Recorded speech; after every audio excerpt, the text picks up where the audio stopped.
नमो भगवते वासुदेवाय।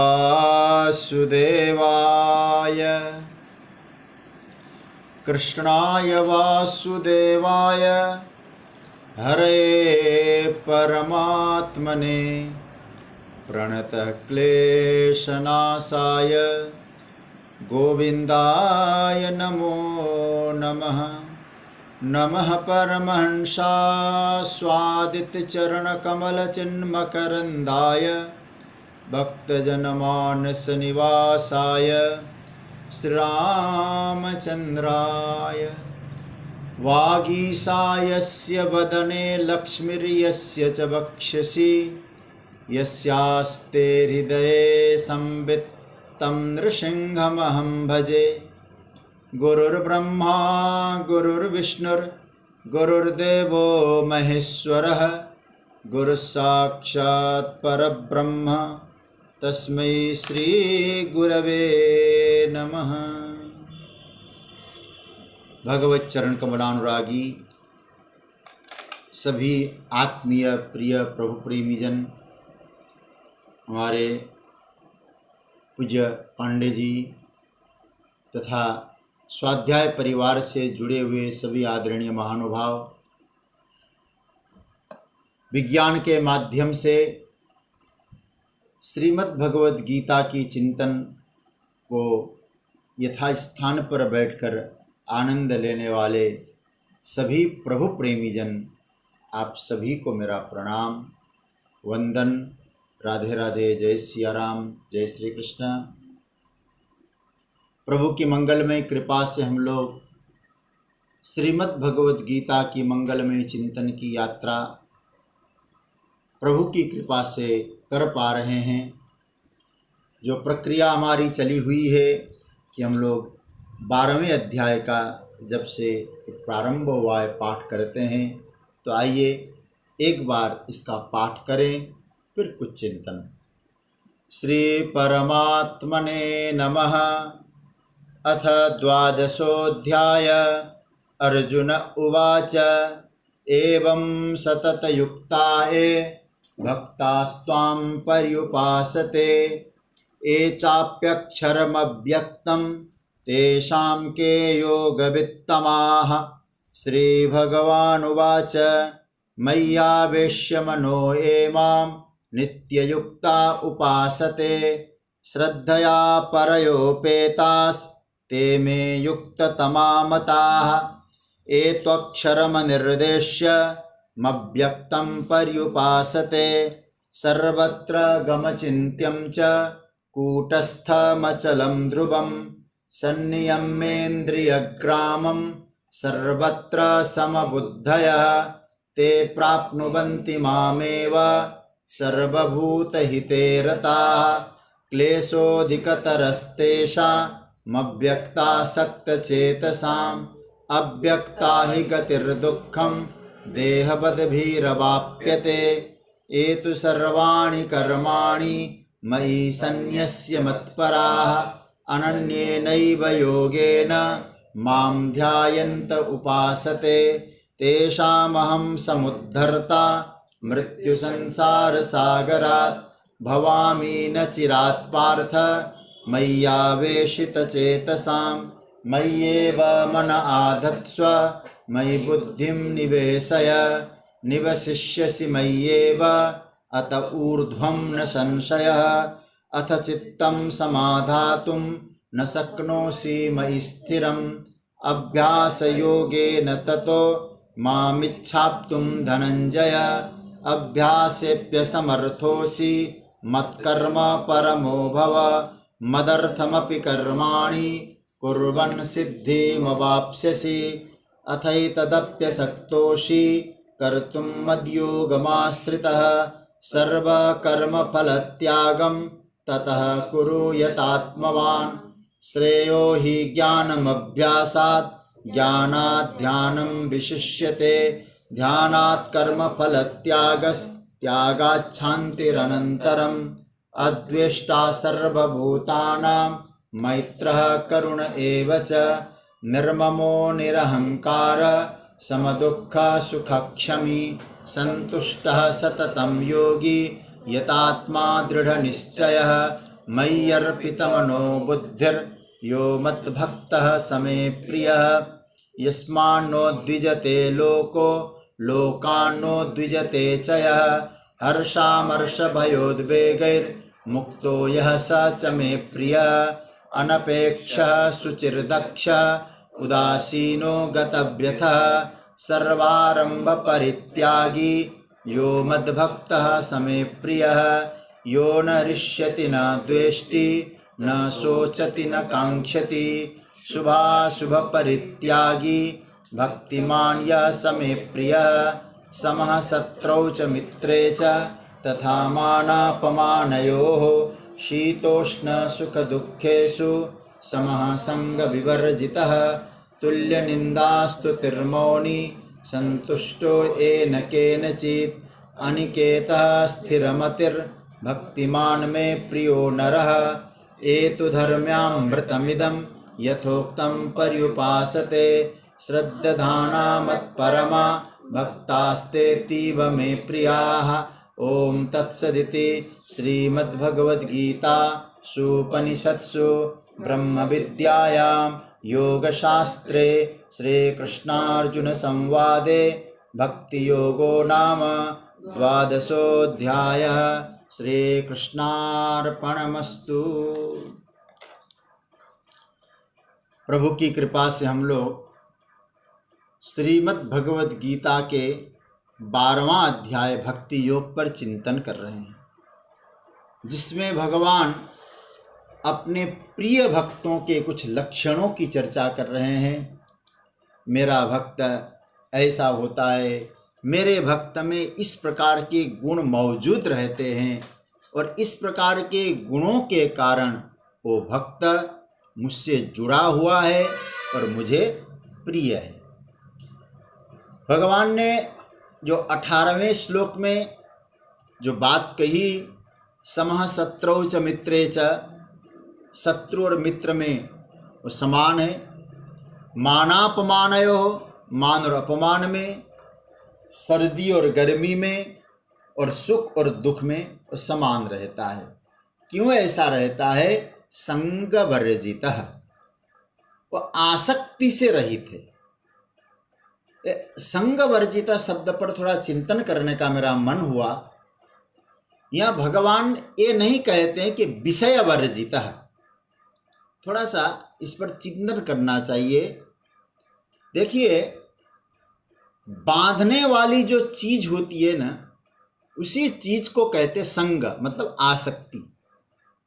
बांधती वही है। इसको थोड़ा चिंतन ये करना है। कई बार हम लोग ये समझते हैं कि हमने इसको त्याग दिया तो हम इससे छूट गए।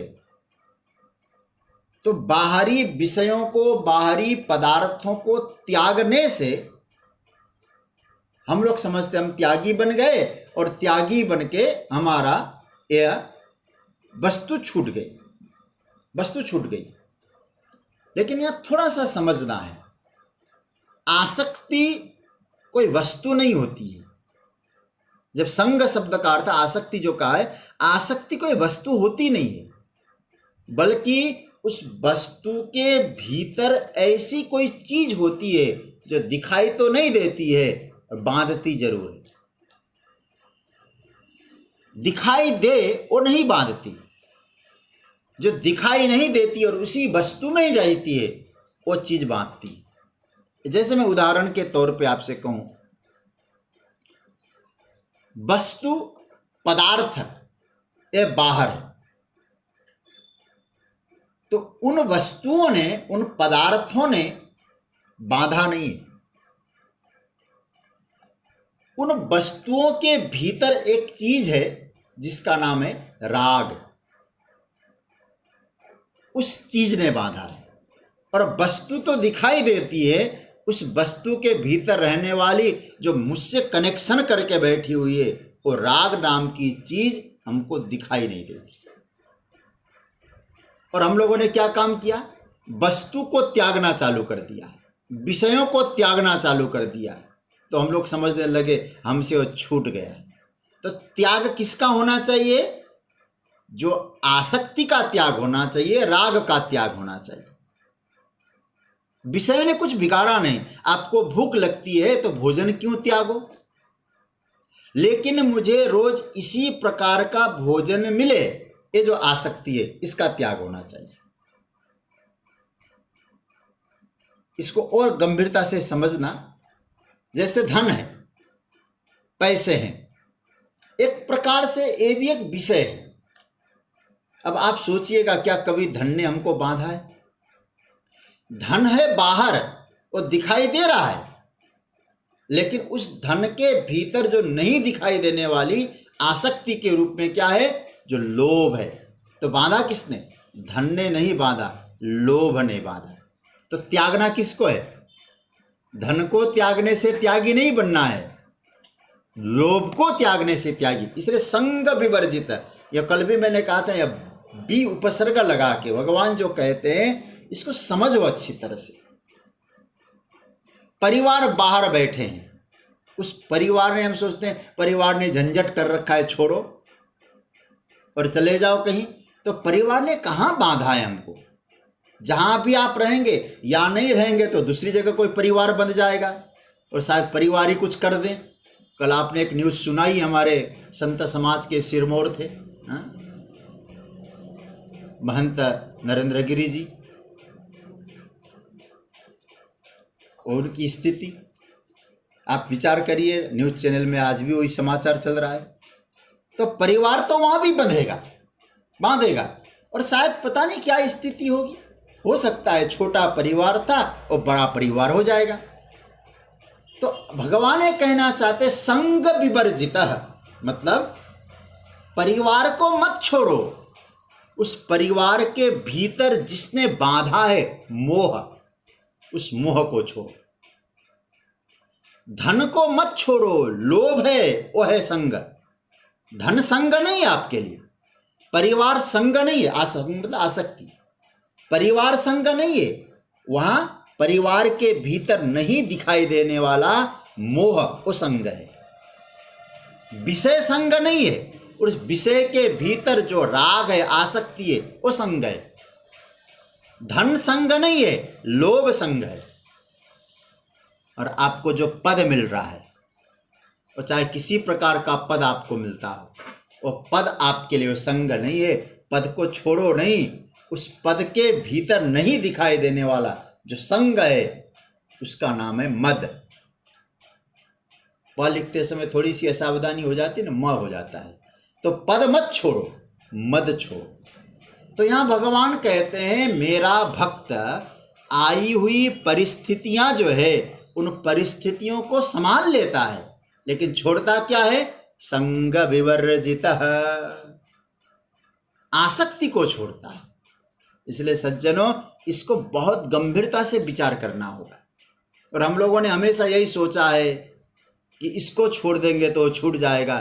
परिवार छोड़ने से कुछ नहीं होने वाला है। परिवार के ऊपर उत्तरदायित्व, इनका पालन पोषण करो। परिवार मेरे हैं, ये मोह छोड़। भक्त व्यवहार जगत में ठीक से रहता है, लेकिन संग विवर, ये बड़ा प्यारा मंत्र है। इसलिए भगवान कहते हैं विषया विनिवर्तन्ते निराहारस्य देहिन। चलो आज मैं भोजन नहीं करूंगा, भूखा रहूंगा। आपके लिए विषय छूट गया, भोजन छूट गया, या क्या भूख छूट गई? रसवर्जम, रस कहां छूटा? लेकिन भक्त सोचता है मुझे छोड़ना क्या है। जैसे एक छोटी सी कथा मैं आपको सुनाऊं, गजेंद्र जी की कथा। गजेंद्र मोक्ष में आप लोग सुनते होंगे। गजेंद्र गया जल पीने सरोवर में। किसने पकड़ा गजेंद्र को? जल ने पकड़ा कि ग्राह ने पकड़ा? क्योंकि जल तो उसको दिखाई दे रहा था, भीतर नहीं दिखाई देने वाला ग्राह था। और ग्राह शब्द का अर्थ होता है गृह्णाति इति, ग्रह, ग्रह एवं ग्राह, जो हमको पकड़े। वो ग्राह, वो आसक्ति, उसी ने तो पकड़ा गजेंद्र को। वो गजेंद्र मतलब हम सब जीव हैं, हम जीवों को संसार रूपी सरोवर में विषय रूपी जल ने नहीं पकड़ा, बल्कि विषय रूपी जल के भीतर रहने वाली जो आसक्ति का ग्राह है उसने पकड़ा है।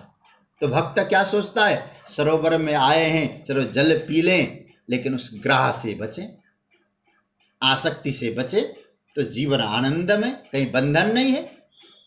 इसलिए आप देखिएगा बड़े बड़े महापुरुष जिनके चरित्र को सुनकर हम लोग नतमस्तक होते हैं, वो सब गृहस्थ थे। वो सब, कल मैंने जनक जी का भी आपको उदाहरण दिया, शिखित ध्वज का भी उदाहरण दिया, चुराला का उदाहरण दिया। कहने का अर्थ यह है संग विवर्जितः। बांधने वाली चीज क्या है, ये पहले आप पकड़ लें। जिसने बांधा नहीं है उसको छोड़ने के लिए भरसक प्रयास भी मत करिए, जिसने बांधा है उससे अलग होने का भरसक प्रयास करिए। यही आपकी आध्यात्मिक साधना है। संग विवर्जितः मतलब भगवान कहते हैं, अर्जुन मेरा जो भक्त है अनासक्त रहता है। किससे? आसक्ति से अलग होता है, पर परमात्मा से अपनी डोर बांधे रखता है, उनसे अनासक्ति नहीं है। मतलब भक्तों की जो मनोवृत्ति है सर्वदा प्रभु से जुड़ी रहती है। और कभी ऐसा भी होता है, महाप्रभु वल्लभाचार्य जी कहा करते हैं, कई बार व्यक्ति अपनी मनस्थिति, अपनी डोर को प्रभु से नहीं बांध सकता, उसके लिए कुछ उपाय हो तो बता दो। इतना बढ़िया सूत्र उन्होंने दिया है। महाप्रभु जी कहते हैं, मैं एक उपाय बताता हूं। तुम यदि परमात्मा से अपनी डोर नहीं बांध पा रहे हो, पहली बात तो ये संग, वह संग शब्द का प्रयोग किया महाप्रभु जी ने। संगस्तु सर्वथा त्याज्य, देखिए उनका भाव, आसक्ति हमेशा त्यागने जैसी चीज है, त्यागो। तच्च त्यक्तुम न शक्यते, यदि उसको त्याग नहीं सकते हो तो क्या करें? सदभी सह कर्तव्य। सदभी सह कर्तव्य, सदभी मतलब जिनकी आसक्ति परमात्मा से जुड़ी हुई है, ऐसे संत सदगुरु से अपनी आसक्ति जोड़ दो। क्या होगा? संतः संगस्य वेषजम। ये संत सदगुरु हमारी आसक्ति के लिए औषधि बनते हैं। इसलिए मैं फिर आपसे कहूं, विषय त्याग नहीं, संग त्याग है। ये हमेशा पकड़ के रखना। कहीं विषय त्याग के चक्कर में घर द्वार छोड़ के बाबा बन के हरिद्वार की ओर भागो और कल से फिर पुनश्च मूषको बाबा, हाँ? फिर आ गए घर में। ये त्याग नहीं है। त्याग का अर्थ है भीतर से आपकी मनोवृत्ति परमात्मा से जुड़े और बाहर जो व्यवहार जगत है आप उसको आनंद से करें। इसका नाम है विवर्जित, संग विवर्जित। अब एक श्लोक आगे बढ़ते हैं हम लोग। इस श्लोक का अर्थ आ गया होगा, समः शत्रौ च मित्रे च तथा मानापमानयोः शीतोष्णः सुख दुखेषु समः संग विवर्जितः। सब में समान होता है क्योंकि संग विवर्जितः वस्तुओं को त्याग नहीं करता, बल्कि वस्तुओं के भीतर बांधने वाली जो वृत्तियां है, उस आसक्ति है, उसका नाम है, उसको छोड़ता है। तो आइए अब थोड़ा सा हम लोग आगे का चिंतन करें। मैं बोलूं फिर आप लोग बोलिएगा। 19वां श्लोक। तुल्य निंदा स्तुतिर्मौनी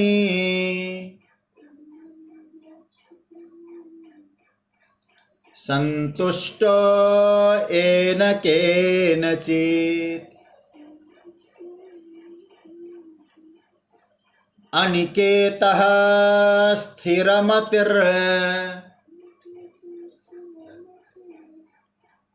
भक्तिमान में प्रियो नरः। इसका पहले अन्वय देखते हैं, फिर इसका अर्थ का अनुसंधान करेंगे। तुल्य निंदा स्तुति एक शब्द है, मौनी येन केनचित् संतुष्टः। पहला इस श्लोक में पहला लक्षण क्या बताया? तुल्य निंदा स्तुति मौनी, दूसरा एन केनचित् संतुष्टः, अनिकेतः, स्थिरमति, भक्तिमान नरः मे प्रियः। मैं रिपीट कर रहा हूँ इसका अन्वय। तुल्य निंदा स्तुति मौनी, एन केनचित् संतुष्टः, अनिकेतः, स्थिरमति, भक्तिमान नरः मे प्रियः। इसका अर्थ देख लें पहले। तुल्य निंदा स्तुति, तुल्य मतलब समान, बराबर, निंदा और स्तुति को समान समझने वाला, मौनी, मननशील अथवा वाणी पर संयम रखने वाला, अनिकेतः, अपने निवास स्थान, घर इत्यादि पर ममता से रहित होने वाला,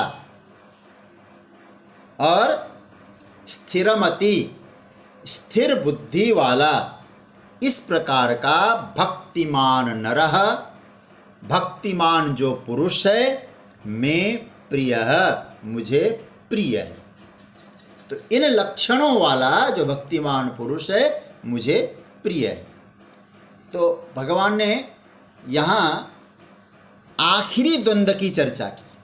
थोड़ा सा ध्यान देना, ये द्वंद्व की चर्चा कर रहे हैं ठाकुर जी। अभी निंदा स्तुति नाम का एक द्वंद्व है, उस पर भगवान ने हमारा ध्यान खींचा है। देखिए, पहले जितने द्वंद्व की चर्चा की 18वें श्लोक में, शत्रु मित्र ये भी द्वंद्व है, मान अपमान, शीत उष्ण, सुख और दुख। अब भगवान यहाँ कहते हैं निंदा स्तुति। बस यहाँ तक परिस्थितियों का एक प्रकार का वर्णन है। 17वां श्लोक, 18वां श्लोक और 19वें श्लोक का पहला ये जो शब्द है, ये परिस्थितियों का वर्णन है। ध्यान से समझना इन श्लोकों को थोड़ा। आप लोग खूब गीता का चिंतन कर रहे हैं। 17वां श्लोक पूरा, 18वां श्लोक पूरा और 19वें श्लोक का ये जो पहला शब्द है, तुल्य निंदा स्तुति, यहाँ तक परिस्थितियों का वर्णन है। मतलब यहाँ तक एक ही विषय है और भगवान कहते हैं ऐसा भक्त मुझ में निवास करता है। क्यों? बोले वो परिस्थितियों से मुक्त है। मतलब सीधी सी बात कहें, जिसका मैं कई बार जिक्र कर चुका हूं, भक्त का जीवन परिस्थिति निरपेक्ष जीवन होता है। फिर परिस्थिति निरपेक्ष है तो उसकी स्थिति कहाँ है? बोले स्वरूप स्थिति है। परिस्थिति निवास नहीं है, वो स्वरूप स्थिति है। मतलब उस भक्त की एक स्वतंत्र स्थिति रहती है। भगवान कहते हैं ओ भक्त मुझे प्रिय है। जैसे 14वें अध्याय में भगवान कहते हैं मदभावम सोऽधिगच्छति। उस श्लोक क्या था? 14वें अध्याय में उस श्लोक था, हाँ, नान्यम गुणेभ्य कर्तारम यदा दृष्टानुपश्यति। मैं तो बीच में कभी कभी हो जाता है, तो लास्ट में उसका 14वां अध्याय खोज ही लेते हैं। हाँ, भगवान ने कहा, 19वां श्लोक, नान्यम गुणेभ्य कर्तारम यदा दृष्टानुपश्यति गुणेभ्यश्च परम वेत्ति मदभावम सोऽधिगच्छति। भगवान ने कहा मदभावम सोऽधि, मेरे भाव को प्राप्त होता है। क्योंकि ये जो जितने कुछ है, गुणेभ्यश्च परम, अपने आप को कहाँ सोचा उसने? इन प्राकृतिक गुणों से मैं अलग हूँ। और गीता का सूत्र मैं कई बार आपको समझा चुका हूँ। गीता का सूत्र क्या है? आप तमोगुण से ऊपर उठ के रजोगुण में जाइए, रजोगुण से ऊपर उठिए सत्वगुण में पहुंचिए। अब सत्व से बंधे मत रहिए, सत्व से भी ऊपर उठिए और गुणातीत हो जाइए। इसलिए भगवान ने क्या कहा? गुणेभ्यश्च परम, इन गुणों से ऊपर उठ गया हो, मदभावम सोऽधिगच्छति, तो मेरे भाव को प्राप्त हुआ। तो इन गुणों के भाव में जो रहेगा वो परिस्थितियों में रहेगा, और गुणों से ऊपर उठ गया तो कहाँ हुआ? मदभावम सोधिगच्छति। भगवान यहां कहते हैं, इसलिए क्या कहना चाहते हैं प्रभु? वृत्ति भावम न गच्छति। हम लोगों का क्या हाल है? वृत्ति भावम सोधिगच्छति। जैसी जब वृत्ति उड़ती है हम उसी भाव में चले जाते हैं, उसी में हम लोग फंसे रहते हैं। लेकिन भगवान यहाँ कहते हैं गुणेभ्यश्च, उन गुणों से ऊपर। परिस्थितियां तो गुणों के आधार पे आती है ना, तो मदभावम, मेरे भाव को प्राप्त हो। तो परिस्थितियों के आधार पे फिर क्या होता है? शत्रु मित्र निंदा स्तुति ये सब परिस्थितियां आती है। मीरा जी कहती है ना, उलझी उलझी मर जाना है। इन गुणों के आधार पे हम अपने आप को ढाल गए तो उलझी उलझी मर जाना है। क्या कहते हैं? मीरा जी का भाव है ना, यह संसार कूस और कांकर, उलझी उलझी मर जाना है। मतलब होता क्या है? उलझता है ना आदमी, अपना आंचल संभालने की कोशिश करता है, इस कांटे से निकाल लेता है, और क्या होता है? इधर से निकाला उधर अटक गया, फिर उधर लग गया, उधर से निकाला इधर लग गया। क्योंकि हम चल रहे हैं वहां चारों तरफ कांटे ही कांटे हैं। यह संसार कूस और कांकर, उलझी उलझी मरी जाना है। मीरा जी कहती है रहना नहीं यह देश बेगाना है। हम लोग क्या करते? इस गुण से निकाला उस गुण में चले गए। तो यहां बहुत सुंदर सूत्र दिया है, यह जगह इससे ऊपर उठो, रहना नहीं यह देश बेगाना है, इसको त्यागना नहीं बल्कि इस स्थिति से अपने आप को ऊपर उठाओ। कहाँ ले जाओ? वो पकड़ लेना, मदभावम सोधिगच्छति। तो भगवान यहाँ कहते हैं उस परमात्मा भाव में जाना चाहिए। तो प्रभु यहाँ 19वें श्लोक में प्रारंभ करते हैं, मेरा भक्त उन परिस्थितियों से निरपेक्ष रहता है। एक परिस्थिति की और भगवान चर्चा कर रहे हैं, उस परिस्थिति का नाम है निंदा स्तुति वाली परिस्थिति। और हम लोगों ने क्या कहा? यहां हमारी निंदा हो रही है, वहां स्तुति होगी। वहां चले गए तो स्तुति करने वाले पर ही, स्तुति करने वाले कभी कभी निंदा पे उतारू हो जाते हैं। तो भगवान यहाँ सूत्र देते हैं, तुल्य निंदा स्तुति। बहुत प्यारा शब्द है। भक्त के लक्षणों की चर्चा प्रभु कर रहे हैं। क्या कहते हैं? निंदा और स्तुति में तुल्य रहता है, समान रह सकता है। अब आप जरा सोचिएगा, अपने आप से पूछ लीजिएगा, निंदा और स्तुति दोनों समान हो सकती है क्या? बहुत कठिन है। निंदा स्तुति दोनों को समान समझना बहुत बहुत कठिन है। लेकिन भगवान यहाँ अब भक्तों के लक्षणों की ऊंची अवस्था की चर्चा कर रहे हैं। जिन भक्तों के लक्षणों की चर्चा कर रहे हैं, भगवान कहते हैं अर्जुन, जिन भक्तों के स्वस्वरूप में स्थिति है, मेरे मदभाव में स्थिति है, वो उन निंदा स्तुति की परिस्थिति से भी मुक्त हो सकता है। कैसे मुक्त होगा? थोड़ा सा विचार करना, क्योंकि ये छोटे मोटी स्थिति का वर्णन नहीं कर रहे हैं ठाकुर जी। भक्त है, ज्ञानी है, वो ये सोचता है, विवेक करता है, थोड़ा विचार करके भी यह सोचता है कि निंदा किसकी हो रही है। ध्यान से समझना, वो क्या विचार करता है? निंदा किसकी हो रही है, किसकी कर रहा है। अगर यह व्यक्ति शरीर की निंदा कर रहा है तो ठीक कर रहा है, गलत तो बिल्कुल नहीं कर रहा है, क्योंकि मैं भी शरीर की तो निंदा ही करूंगा। रामचरितमानस में एक जगह बहुत अच्छी बात लिखी गोस्वामी जी ने, और सब प्रसिद्ध है वो चौपाई, क्षितिजल पावक गगन समीरा पंच रचित अति अधम शरीरा। कहते अधम, वो तो हम ही निंदा कर रहे हैं। अब जिसको अधम कहा गया है तो अब उसकी तो निंदा कोई बड़ी बात नहीं है, हम भी कर रहे हैं। अब थोड़ा सा विचार करना, देखा जाए तो इस शरीर में प्रशंसा के लायक आपको क्या लगता है?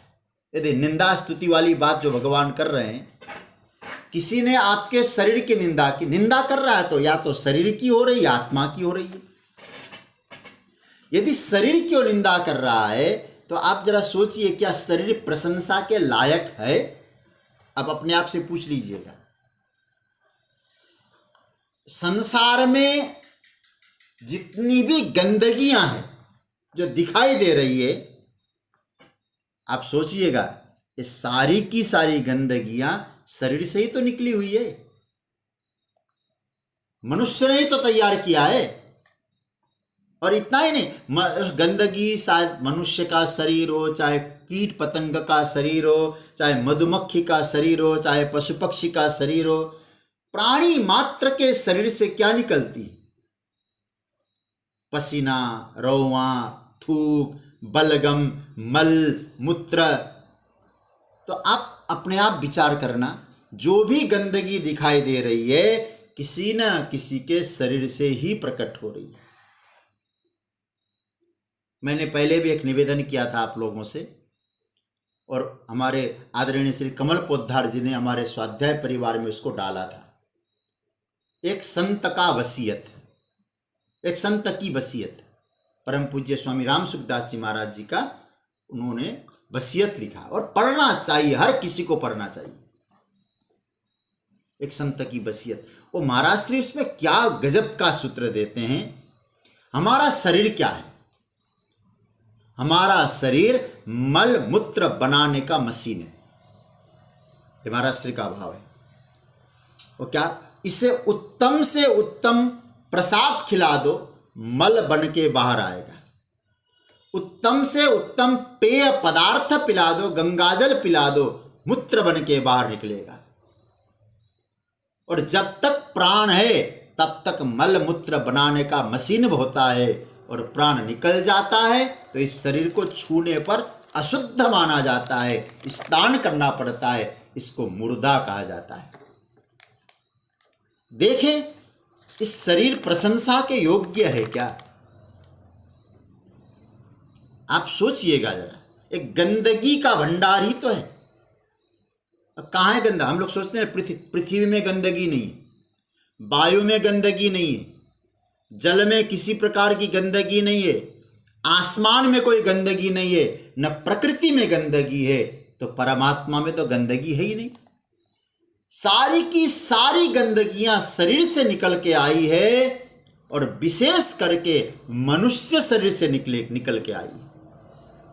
यदि निंदा हो रही है शरीर की तो भक्त सोचता है ये तो मैं भी करूंगा। क्यों? अरे आप सोचिएगा, जहां 9 नालियां हो, मैं जो शब्द का प्रयोग कर रहा हूं बुरा मत मानिएगा, 9 नालियां हो,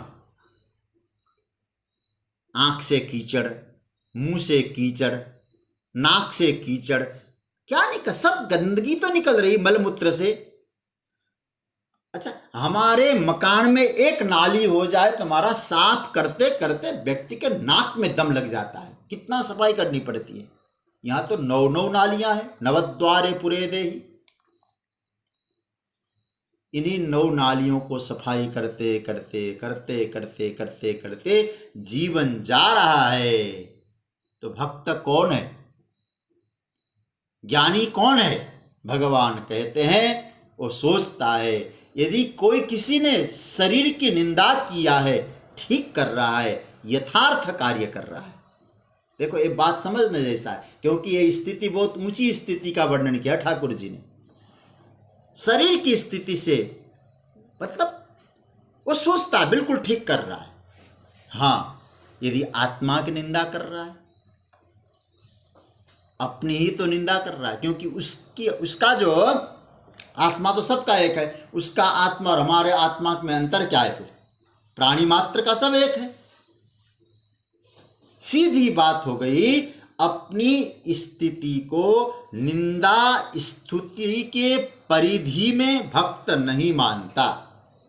वो क्या समझता है? मैं तो परमात्मा में हूं और परमात्मा के आनंद में ही सराबोर हूं, निंदा स्तुति से ऊपर उठा हुआ है। मैंने एक श्लोक कभी पढ़ा था कहीं, वो श्लोक क्या है? मन्निंदया यदि जनः परितोषमेति नन्व प्रयत्न सुलभो यमनुग्रहो में, लोके जना ही जनता परितोषणाय दुखार्जितान्यपि धनानि परित्यजन्ति। हमारे पूज्य आचार्य श्री कभी ये श्लोक हमको सुनाते थे, मैंने याद किया था उस समय। वो कहा करते थे, बहुत मजेदार बात है यहाँ। वो क्या कहते, दूसरा आदमी खुश हो उसके लिए लोग कष्ट से कमाया हुआ धन भी खर्च करते हैं कि हमसे वो व्यक्ति खुश हो जाए। यदि कोई हमारा दोष निकाल कर, हमारी निंदा करके कोई खुश हो जाता है, हमारे ऊपर तो कृपा ही है ना, हमने तो धन खर्चा किया ही नहीं। हर्र लगे न फिटकरी और रंग चोखा आए, मैंने तो कुछ किया ही नहीं। तो भक्त कौन है? भगवान कहते हैं उन निंदा और स्तुति जो हो रही है, उन निंदा और स्तुति को समान समझना, मतलब उन परिधियों से ऊपर उठना, परमात्मा से जुड़ना। भगवान कहना चाहते हैं निंदा और स्तुति कोई करता है ना अर्जुन, वो अपने मूल्यांकन के आधार पर करता है। और किसने किया? जिसने जैसा सोचा वैसा ही मूल्यांकन किया आपके बारे में। आपको यह विचार करना चाहिए कि मैं क्या दूसरों के धारणा के आधार पर जीऊंगा? किसने मेरी निंदा की, ये उसके बुद्धि का मूल्यांकन है, क्या मैं उसकी बुद्धि के आधार पर जीना चाहूंगा? उसने जो कहा है क्या मैं वैसा हूं? मेरी अपनी स्व स्थिति क्या है? याद रखना, या तो हम स्वस्थ है या रोगी है। संस्कृत में स्वस्थ का अर्थ जानते, स्व में स्थित, मैं अपने में हूं और किसी ने कुछ कह दिया उसी में लग गए तो हम बहुत बड़े रोगी है। आप जानते हैं इसको क्या कहते हैं? परस्थ। परस्थ को रोगी बोलते हैं हम लोग। स्वस्थ अपने में है वो स्वस्थ है। तो मेरा मूल्य, मैं निंदा लायक हूं या स्तुति लायक हूं, दूसरा कैसे कर सकता होगा? आप विचार करिए जरा। क्योंकि मैं कौन हूं, मैं कैसा हूं, मुझसे बेहतर कौन जान सकता है? तो इसका सीधा सा अर्थ भगवान कहना चाहते अर्जुन, मेरा भक्त दूसरे के द्वारा किए गए मूल्यांकन के आधार पर नहीं जीता है। ये उसकी सोचता है कि तो उसकी धारणा है, उसमें नहीं जीता हो। हम स्वयं का अध्ययन करें। भक्त क्या करता है? बोले उसने मुझे कुछ कहा, मैं अपना अध्ययन तो करूं। इसी स्वयं के अध्ययन का नाम है स्वाध्याय। हम लोग गीता जो कर रहे हैं ना, पढ़ रहे हैं, ये और कुछ नहीं है, हम अपना अध्ययन कर रहे हैं। इसी का नाम है स्वाध्याय। दूसरे ने मेरे बारे में क्या बोल रहा है, वो कैसा, भाई उसकी बुद्धि छोड़ दीजिए ना। ये तो रावण मैंने साथ कहा था, रावण भी राम के बारे में कहता है कि नालायक था राम। रावण के शब्द, राजपाट कर नहीं पाया इसलिए बाप ने कहा था तू जंगल में चला जा। ये रावण का अपना ओपिनियन है ना, रावण की अपनी मूल्यांकन है ना। तो उसके मूल्यांकन के आधार पे कि राम जी जिएंगे। भगवान यह कहना चाहते हैं कि दूसरों के मंतव्य को जब हटा पाओगे ना अर्जुन, निंदा और स्तुति के मंतव्य को, तब तुम मेरे से जुड़ पाओगे। इसलिए समान रहने का मतलब यह है, हम लोग दूसरे के मूल्यांकन और दूसरे के ओपिनियन पे हम लोग न जिए। ये भाव है। तो और कहने का अर्थ क्या होगा? अच्छा, एक बात और समझ लेना, निंदा दुख कब देती है? आप सोचिएगा, जहां प्रशंसा की अपेक्षा होती है, एक्सपेक्टेशन जब तारीफ की होती है ना, वह निंदा दुख देती है। हम लोग पहले समझ के आ जाते हैं, भले वहां जाएंगे ना हमारी खूब प्रशंसा होगी, खूब तारीफ होगी, तो मन में आता है रे गड़बड़ हो गया, लगता है निंदा हो रही है हमारी। तुल्य निंदा। मेरा भक्त अपने आधार पे जीता है, स्वस्थ रहता है, अपने में रहता है। दूसरे ने क्या कहा मेरे विषय में, दूसरे के मूल्यांकन को महत्व नहीं देता है। इसलिए तुल्य निंदा स्तुति हो सकता है। तो यहाँ तक उस परिस्थितियों की चर्चा की। अब एक जो शब्द आया है, जिस शब्द पर अधिक व्याख्या करने की इतनी आवश्यकता नहीं है, जो पूज्य पांडे जी के द्वारा प्रति शनिवार को हम लोग वाणी के तप इत्यादि के विषय में बहुत सुंदर चिंतन हम लोग प्राप्त कर रहे हैं। भगवान यहाँ जो शब्द का प्रयोग कर रहे हैं भक्त के लक्षणों में, वो है आगे तुल्य निंदा स्तुति मौनी। ये बहुत प्यारा शब्द है, मौनी, मौन रहो। अब गीता के, मैं फिर कहूँ, जो लकीर के फकीर होते हैं ना, उन्होंने इस शब्द का अर्थ सही ढंग से नहीं किया है। आप सोचिएगा, मौन रहना, बोलना बंद करो, बड़ा विचित्र स्थिति है। भगवान ने जवान दे दिया, वाणी दे दी और कहा कि बोलो नहीं बिल्कुल, बड़ा गड़बड़ है, तो चुप रहो। यह तो बहुत बड़ा अन्याय हो रहा है। अरे सरकार, जब चुप ही रहना था तो आपने वाणी क्यों दी? बात सही है कि नहीं? मौन रहेगा और दिया है वाणी। ये तो ऐसी बात हो गई, सामने भोजन की थाली रख दी और बहुत बढ़िया दिव्य पकवान रख दिया गया है, खाने का मन हो रहा है, लेकिन डंडा लेकर बैठ गया, खबरदार यदि तुमने भोजन किया तो। अब जरा सोचिए, थाली किस लिए रखी थी? तुम देव योनि में हो तो उसको सूंघ लो भाई, और क्या कहा जाए, खाना तो है नहीं, सूंघ लो। और पितृयोनि में हो, पितर हो, तो क्या करो, भाप ले लो। पितरों को क्या, वर्तमान वो चल रहा है, श्राद्ध पक्ष चल रहा है, पितरों को क्या कहा है हमारे यहाँ, उष्मपा, उष्म वाला पितर, जानते हैं? पितरों को ठंडा कभी मत खिलाया करिए। जो ब्राह्मण आपके यहाँ जीमने के लिए आते हैं अथवा बुलाते हैं, तो आप हमेशा इस बात का ध्यान देना, उनके माध्यम से पितरों तक भोजन पहुँचता है, इसलिए हम ठंडा भोजन उनको कभी न कराएं, क्योंकि पितर लोग उष्मपा होते हैं, गरम गरम खाते हैं वो। तो मैं चर्चा कर रहा था, भोजन सामने रख दिया और कहा कि बिल्कुल मत खाना, वाणी दे दिया और कहा कि बोलना नहीं, क्या अर्थ होगा? क्या अर्थ करेंगे इसका? और मैं तो जब कभी शब्द जरा बहुत अच्छे शब्द लगते हैं ना, तो शंकर भाष्य की तरफ मेरा ध्यान चला जाता है। भगवान भाष्यकार ने हिम्मत दिखाई महाराज इस पर। इस शब्द का गजब का अर्थ किया है। क्या लिखते हैं? मौनवान संयत वाक। देखिए क्या गजब का सूत्र है। संयत वाक मतलब उनकी जो वाणी है संयमित वाणी। मौनी शब्द का अर्थ देखिए, यहां चुप रहना नहीं है, संयमित वाणी है। मतलब मौन का मतलब ये नहीं है कि एक सप्ताह तो चुप रहा और बाकी समय बड़बड़ बड़बड़ कर चालू कर दिया, इसका नाम मौन नहीं। ऐसे मौन का क्या मतलब है? संयत वाक, मौन इसको बोल, संभाल के बोलना।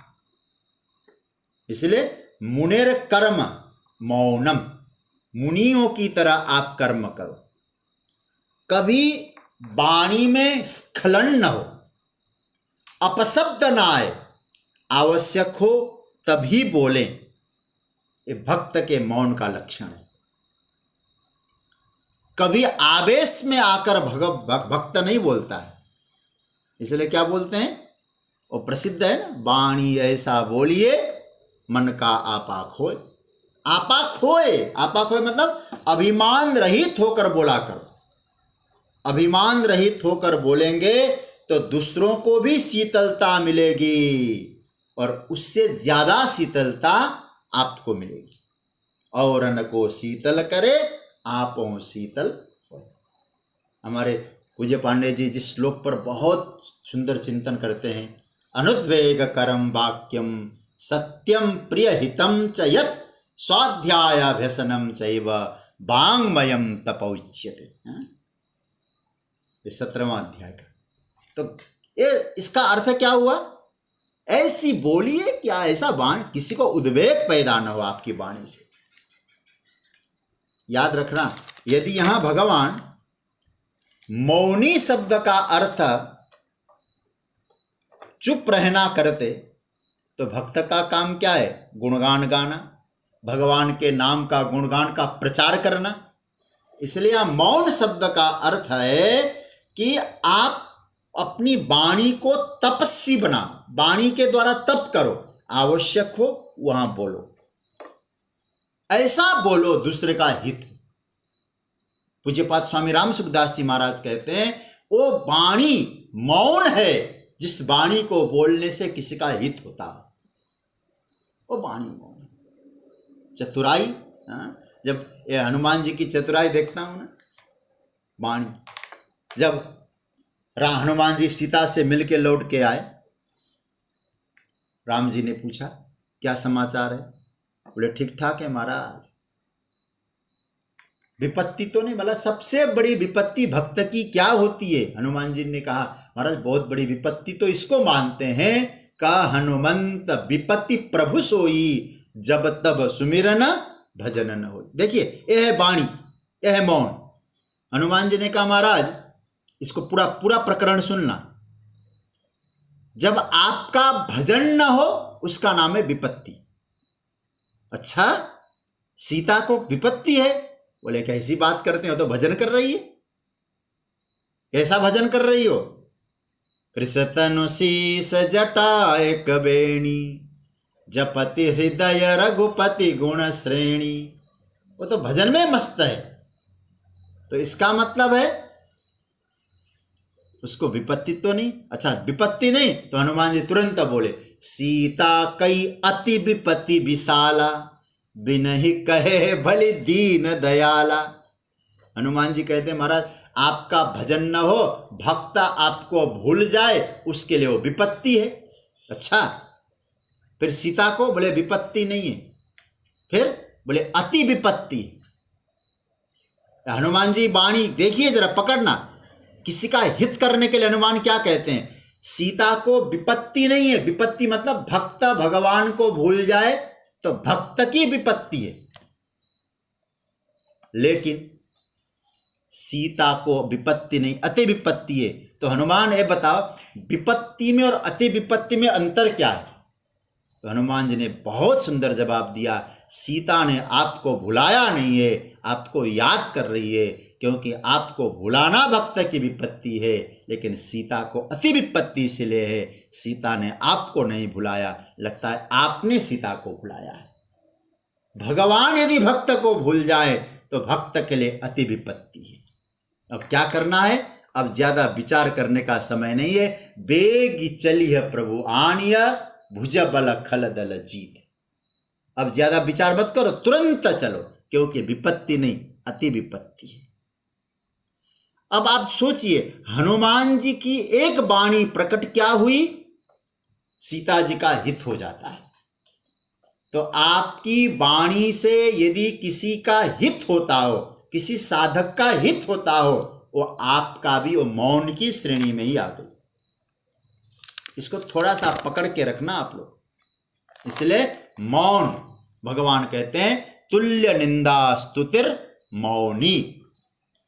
एक मैं बहुत अच्छा कभी कभी चिंतन करता हूं उनका, हमारे पूर्व राष्ट्रपति डॉक्टर राधाकृष्णन, उनका इंटरनेट में कभी कभी पढ़ता हूं।